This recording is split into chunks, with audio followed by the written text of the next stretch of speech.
I'm Gabe Lullo, and welcome to the Do Hard Things podcast. We're talking to go-to-market leaders and entrepreneurs who have conquered the challenges, the hustle, and the grind. Get ready for real talk, real insights, and no fluff. But the hardest thing in the world right now is not actually closing deals, it's actually getting somebody's attention. If you don't have that hook in that first 5 to 10 seconds, guess what? They're going to scroll to the next one. You need to go in and you need to make it sound like yourself. That's the biggest piece of the puzzle. And I promise you, we can all tell. The people that are trolls and the people that are haters never done the thing that you're doing. I love doing this podcast because I get a front row seat to some of the greatest minds in sales. Gone are the days of saying stay in your lane. When you're an executive leader and you're an enterprise-wide leader, there are no lanes. You've got to be partners. Curiosity is like when the type of questions you ask is sometimes the value that you bring. I need you to tell me when you're ready to buy or what you're ready to do. And I think it's changed so much into like adding more value. And if you're not doing that, then you're definitely going to come off as desperate. High pressure selling is like a dinosaur tactic at this point. No parent is like, oh, you should be a salesperson when you grow up, right? Everyone's like a doctor, lawyer, whatever crap. It's never salespeople. It's not your job to motivate people. It's your job to find motivated people. It's not cockiness. It's not arrogance. It's confidence knowing I know this and I know that I can help you. From where I started to where I am today is all because I learned how to sell.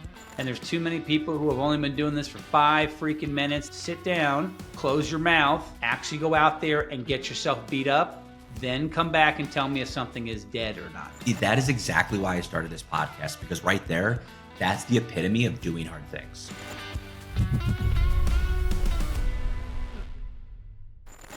Welcome back to the Do Hard Things podcast with Lexi and Gabe.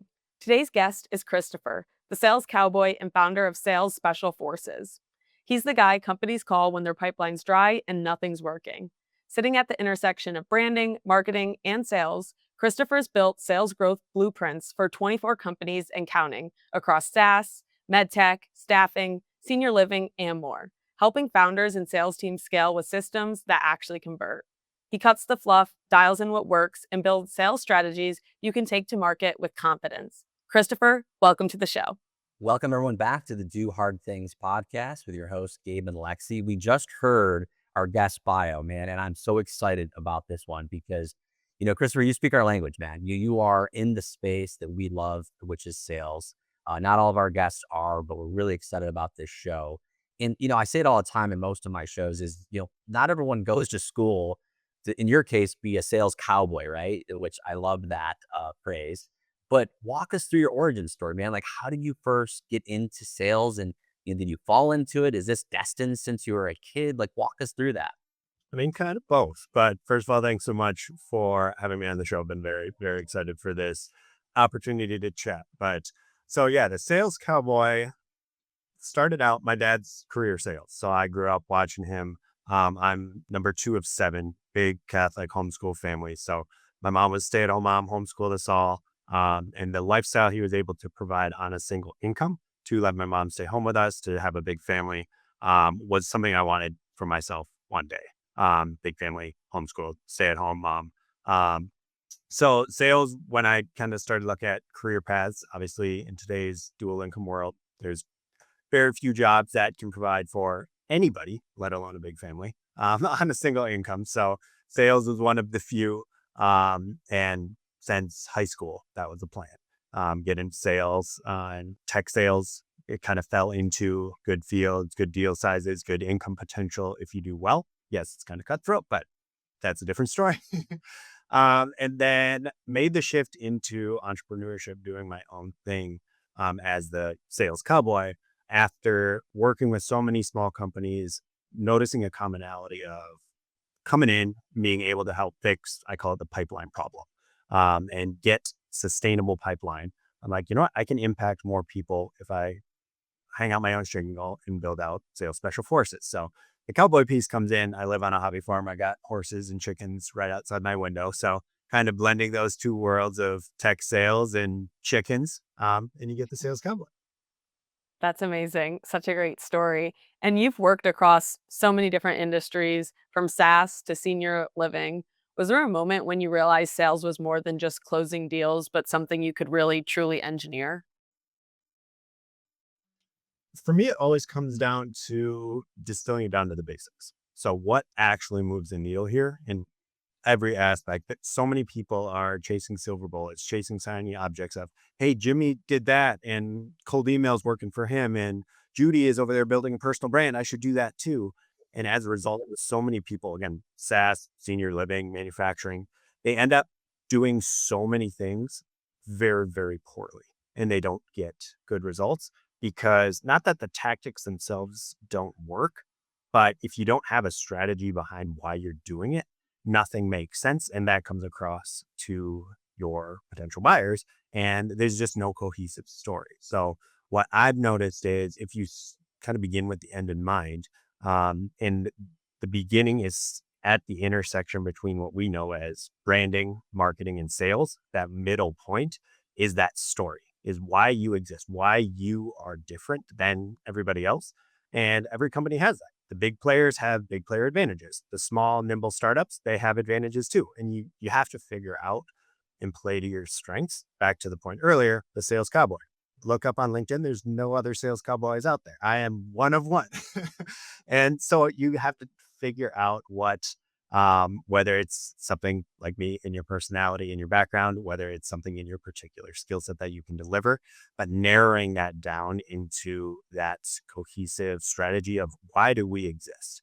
And that's a lot deeper than, well, we do good customer service because everybody does that, but truly finding that nugget and then building everything around it. Again, branding, marketing, sales, tying it all together into that single unit.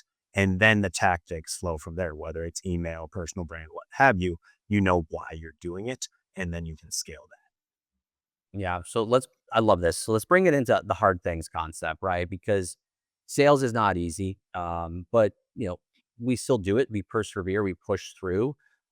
I usually like to do car analogies. Sometimes you get, ran off the road or crash.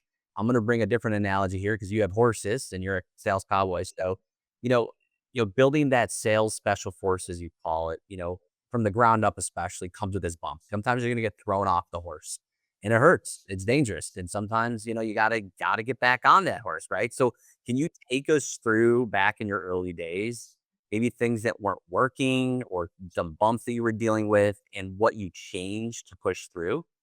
Yeah, absolutely. So early days, definitely the grind, as you mentioned. And like truly, the first 12 months I was in business for myself, I think I made $2,500 in revenue.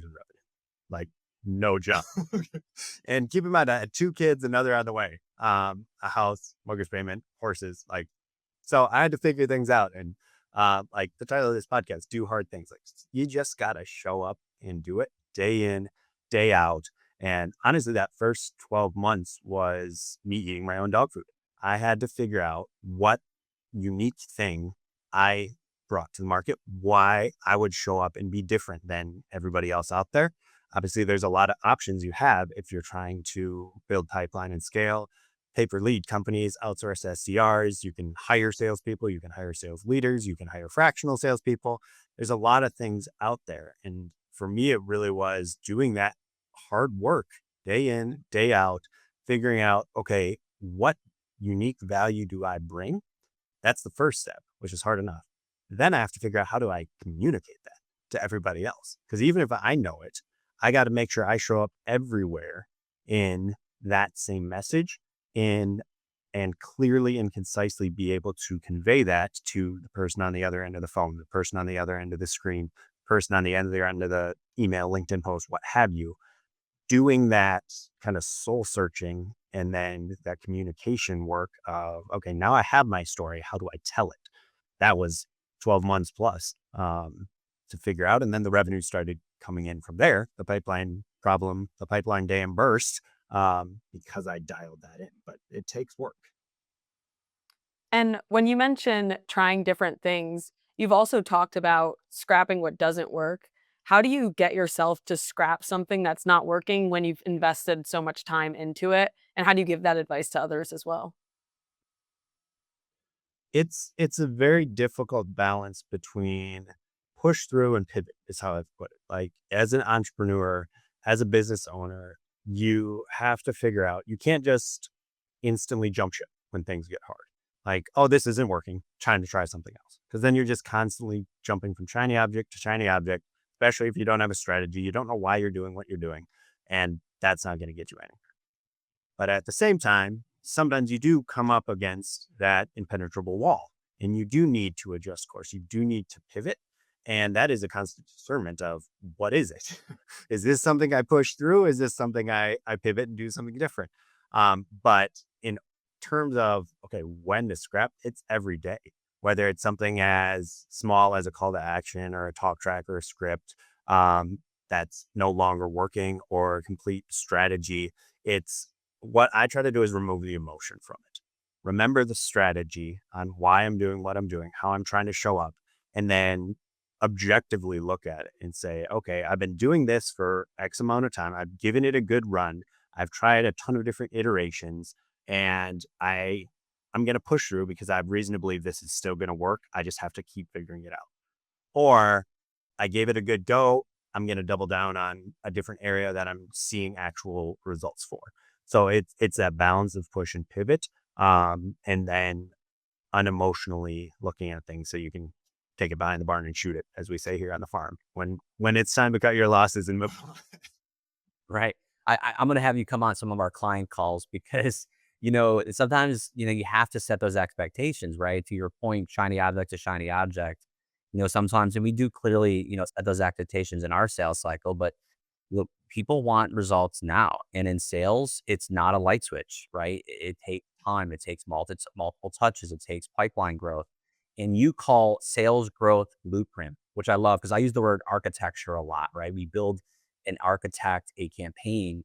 You're calling it a sales growth blueprint. And that word blueprint comes really well with the architecture word. So walk me through, what does that actually mean to you? And why does every company need one?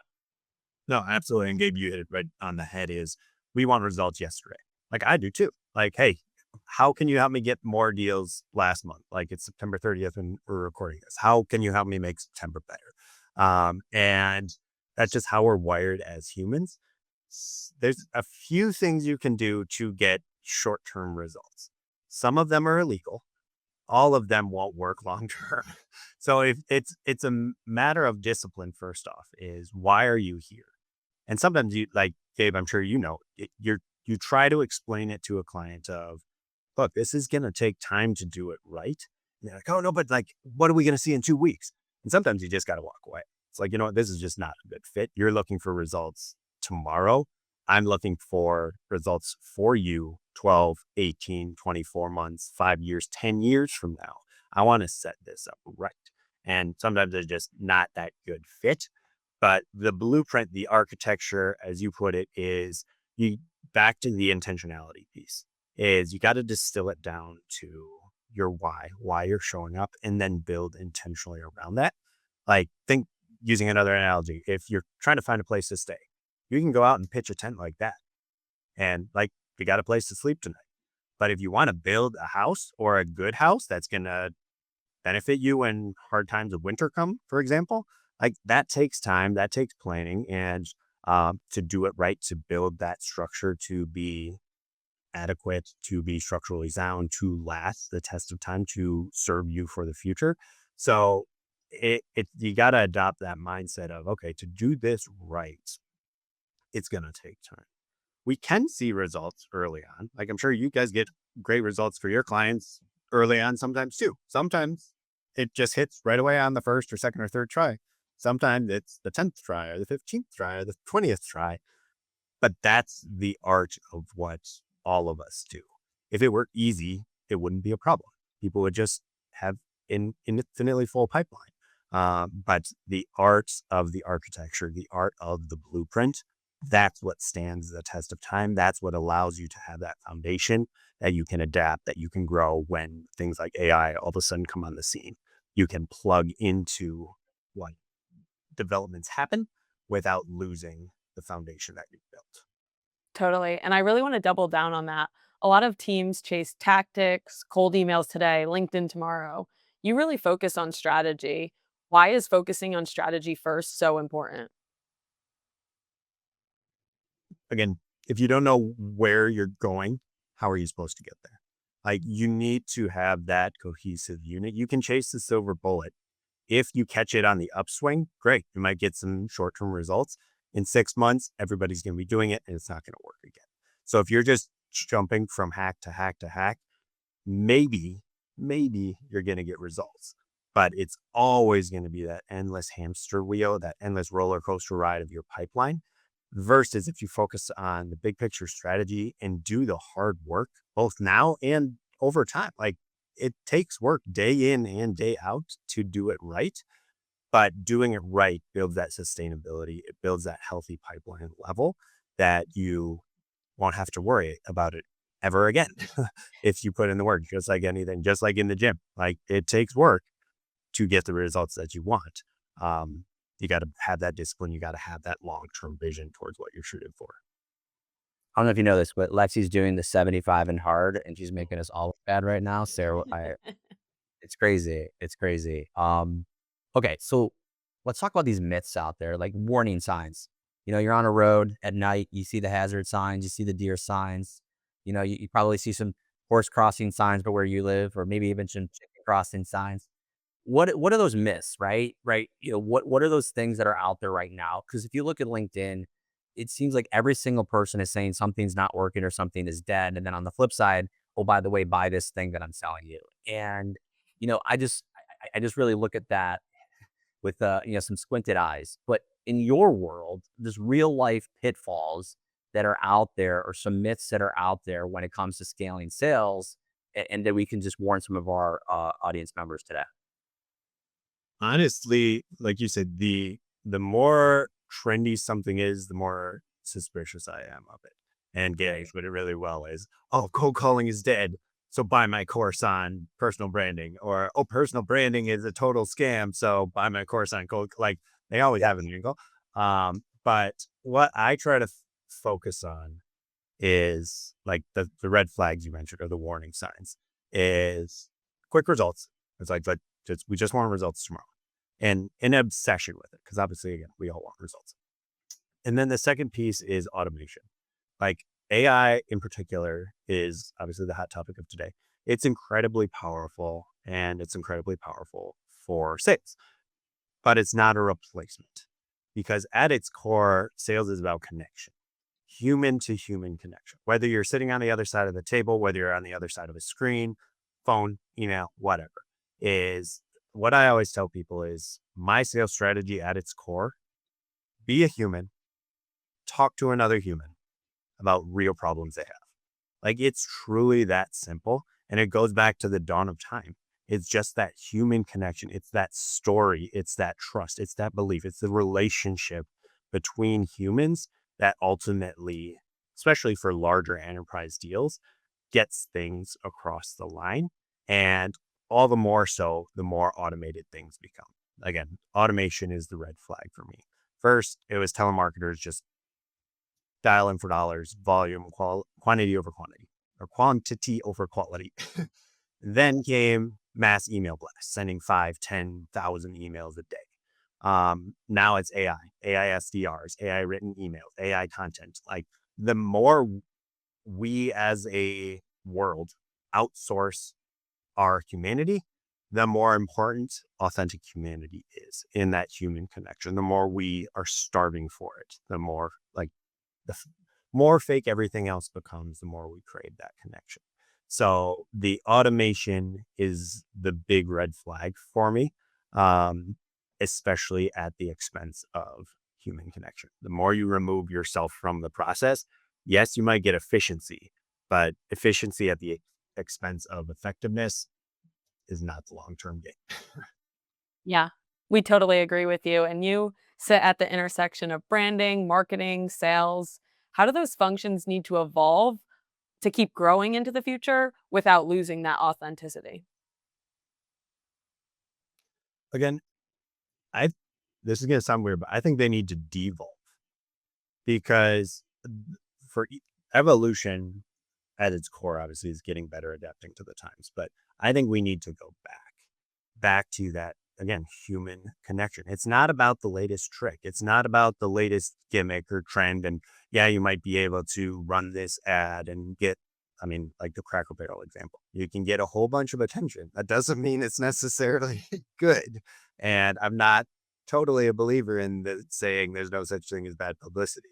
But to go back to that connection in your brand, in your marketing, in your sales, again, at that intersection is who you are.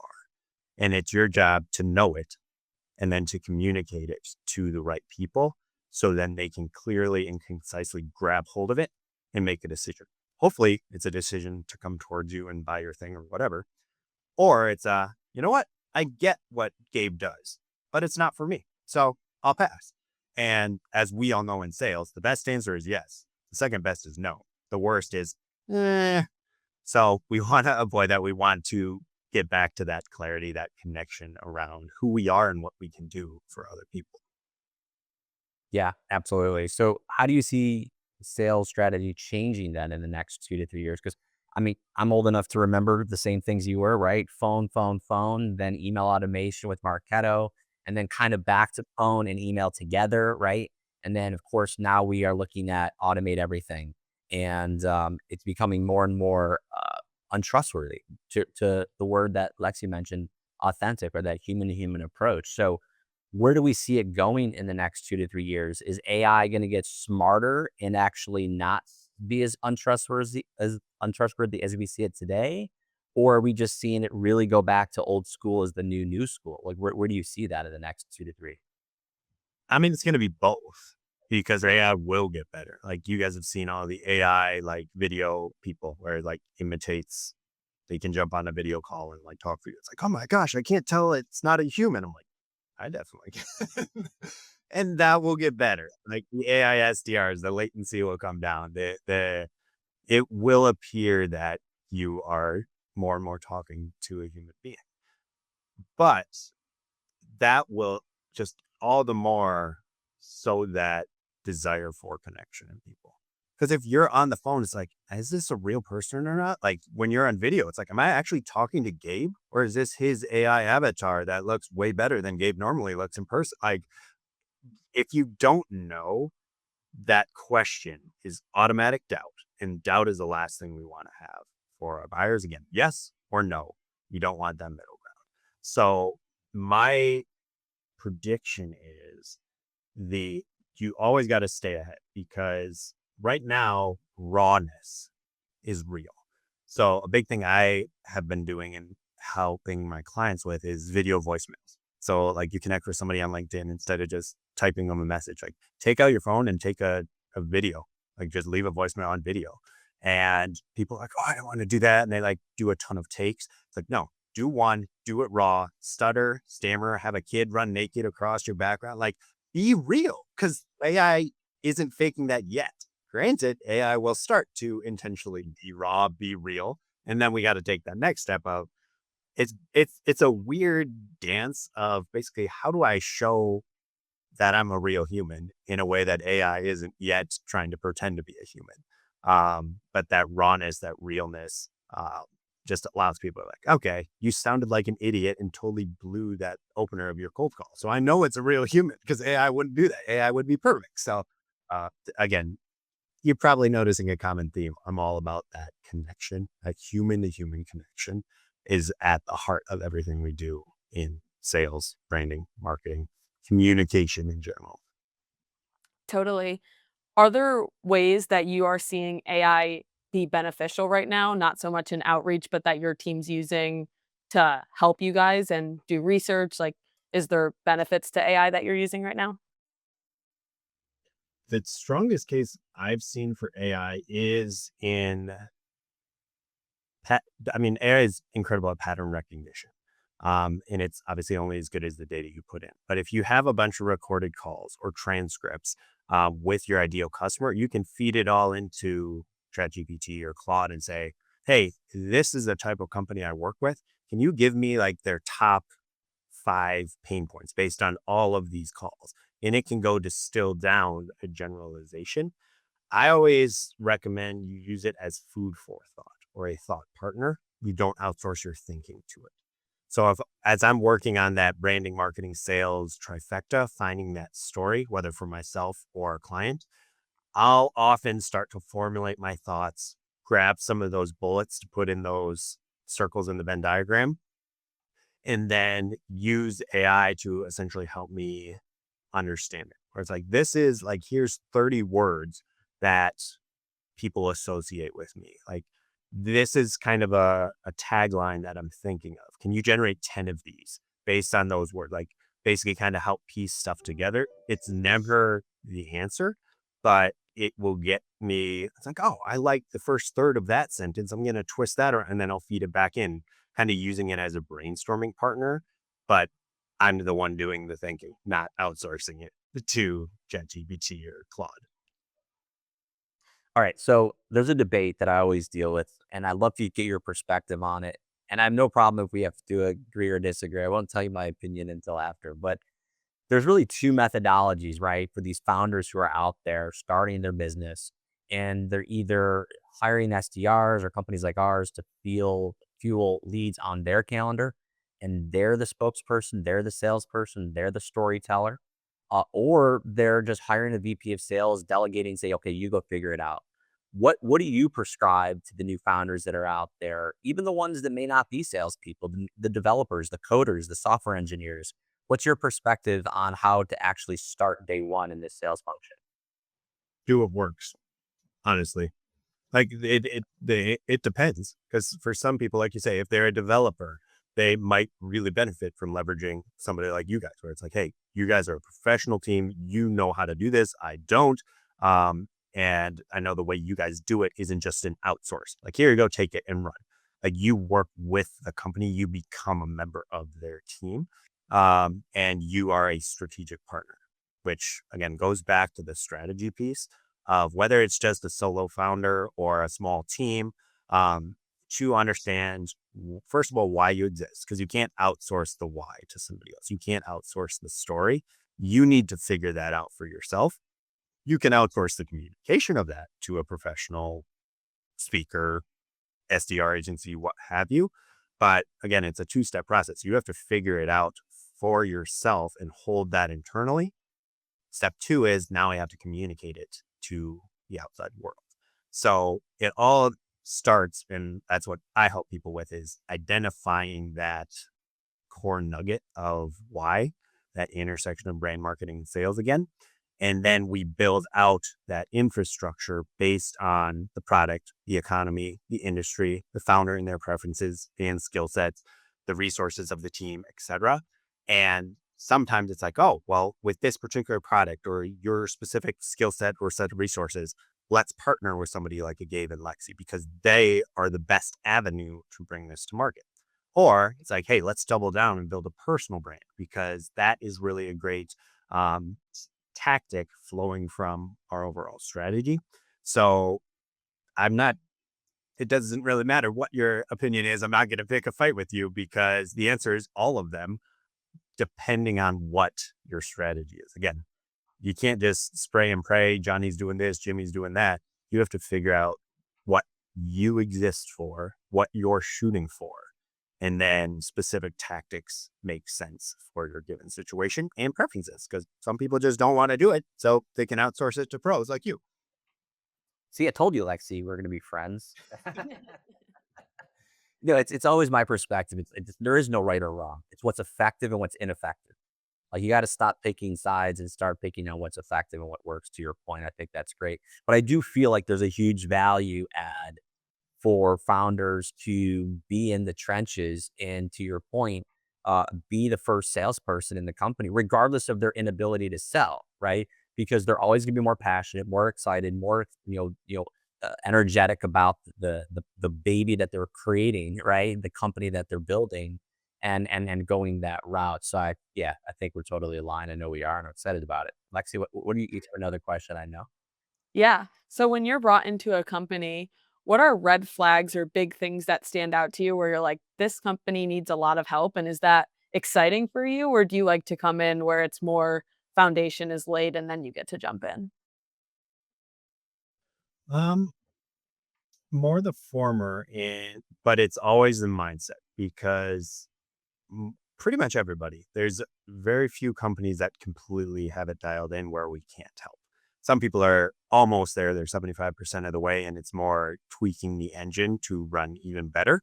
Some people are sitting in the garage with parts all around them and they have no clue how to build a car. But regardless, the where we can help is the mindset. It's the people that are truly open-minded and they're goal-oriented, not outcome-oriented. So they know where they want to go. They have that clear vision and they say, you know what? This hasn't worked yet because we don't know what we're doing. And we're bringing you in because you do know what you're doing. You've done this for 25 companies and tens of millions of dollars in pipeline. You know what you're doing. So help us get there. And we truly, that's why we're done with you partners. We're not going to take it and just run with it. We're not just going to say, hey, here's your instruction manual. Now you go figure it out. We come in and we work with you and we leverage what you have, what's worked, what's not, and then build it into that strategic plan. What's the issue is when people are like, oh, because everybody wants to grow. We want more leads. We want to grow. We want to hit this target. But they are way more closed-minded than they realize. Because then once you start kind of poking holes in who they are, what they're doing, say, you know, you don't have a strategy here. You're just chasing shiny objects. They immediately jump in and start getting defensive. And, oh, no, that's not going to work. Or that, and there's nothing you can do. One of my new favorite sayings, unfortunately, is you can lead a horse to water. You can't make him drink. Like, the unfortunate part is that's all too true in my day-to-day life. Like I get on the phone and it's just like, I know what we can do here. We can get you to your goals, but you're getting in your own way, bud. Like, let me help you because we can do what you want to do. But I can't force people to sign on the dotted line. And honestly, I don't want to. We have to be in it together. Because it's like, it works if you do it right. If, again, you do the hard things day in and day out, and do it together, it works. If, again, the open-minded, closed-minded is the deal breaker. I love it. Awesome. So let's talk personal before we wind down here. I know what you're probably passionate about at home, and you obviously we talk about horses a lot on this call, but you know, running and scaling a consulting firm also while staying hands-on with clients. Typically, I see companies just burn out, right? It's very they come and they go. So you've been doing this for a while, and you're doing it so well. How do you stay sharp? How do you avoid burnout? Like, what's your secret sauce to doing the hard things and showing up every day? It's the direction. It's the systems. So one of my constant questions is, where can I think once and execute 1,000 times? So building, whether it's SOPs, standard operating procedures, whether it's systems, automation, delegation, having again, back to the strategy, knowing why I'm doing something, and then a specific way of doing it that's documented where, like, for example, every day I get on at about 6:15 in the morning and I send 20 LinkedIn connection requests to my ideal client. I always do it the same way. I have my message framework that I tweak. I have my specific ICP kind of sub channels that I target. That's the strategy is crafted once intentionally. So then I can just execute it 1,000 times without having to reinvent the wheel. I get done what needs to be done because I've identified that this is a key pillar in my business. So it's a non-negotiable. And obviously the systems always are open to tweaking as I find new ways of doing things, but setting that in stone, again, whether it's a specific way to follow a process, a specific task blocked into my calendar where every day at 6:15, I send these connection requests. Every day at the end of the day, I time block my tasks for tomorrow. Just having those automated systems enshrines the discipline I know I need, even if I'm not feeling particularly disciplined that day. I get done what I know needs to be done. I don't have to use a lot of brain power thinking about it. So then I can focus on all the other fires that are always burning in my business or clients' businesses or what have you. Save the brain power. Yeah, totally love that. And I know Gabe and I both love our calendars and having blocks for tasks that we need to get done. What would you say is one personal mindset shift that's really helped you both as a founder and just in your personal life? Above and beyond. Like one of my mantras for sales special forces is value so insane that one, people feel stupid saying no. Two, they can't help but tell their friends about it. And three, they never leave. Like if you show up and get people 3x, like first of all, if you show up and get them the results they want, that's awesome. That's better than 95% of the people out there. If you get them 2 or 3x of the results that they're looking for, whether it's like metric numbers of, hey, we're looking for 10 meetings a month and you got us 25, like that's awesome. But it comes down to every interaction, customer service, how you treat them, how you value them, the relationship that you build. If you deliver that and go more than the bare minimum, that's what builds sustainable relationships, builds sustainable business, going at above and beyond. And then it just snowballs. Good things happen. They tell their friends, you get more customers. They stick around because you treat them better than everybody else. Or just random acts of kindness in return. Because again, closing the loop on the humanity piece, we're just humans. We're all doing this together. We have mortgages, we have jobs, we have kids, we have reasons we're doing this. So why not enjoy it? Why not enjoy the relationships that we have? Why not enjoy the interactions? Yes, it's work, but there's good people out there, case in point, and you can enjoy it. You can treat people well. You can respect the other person, even if you don't agree. And that just makes everything a lot more enjoyable, not to mention work a lot better. Wow. I guess we can end with that. That's a powerful message for our audience. Um, who's the right person to reach out to? What's the best way to connect? I mean, easiest way is just find me on LinkedIn, Christopher Regnier, the sales cowboy. You'll see my pretty face with a big black cowboy hat on. Kind of hard to miss. So connect with me, shoot me a DM. You can also find us at salesspecialforces.com. Look us up there. Those would be probably the two easiest. We're on pretty much all the social channels, but LinkedIn would probably be the first stop. And who's the best prospect, best audience member to reach out? Is it a founder? Is it someone in the sales role already that's taken their role to the next level? Who's the audience member that you want to chat with? Yeah. So our sweet spot is B2B SaaS, even more specifically channel and alliance partners. So whether it's a VAR, value added reseller, a services partner, there's lots of different names for it. But if you are that, you know who you are. But B2B SaaS, it's usually the founder, CEO, some leader, or the sales team, whether it's VP of sales, business development, sales reps, basically anybody who has a vested interest in, hey, we want more pipeline now, and we never want to have this problem again because not having pipeline sucks. So that's our sweet spot. We solve the pipeline problem for B2B SaaS. Look us up. Awesome. Well, thank you so much to the Sales Cowboy for joining us, Christopher. To our audience members, please reach out to him if you are in that category. And also remember to keep doing the hard things. And Lexi and I will see you on the next one. Take care, everyone. Yeah. Thanks, guys. Great to chat with you.